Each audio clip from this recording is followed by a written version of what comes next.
Hello everyone and welcome back to another video. Today we're going to see how to add Telegram group links. First thing first, open the Telegram app on your Android device. Go to the group for which you want to create the invite link. Then tap the group name at the top of the screen.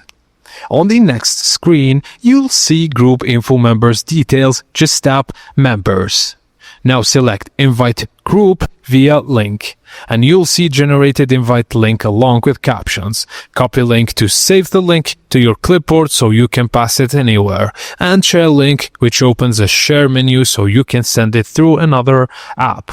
Now if you tap copy link, go to any app and paste it, and if you tap share link, just select an app and choose a recipient to send it directly.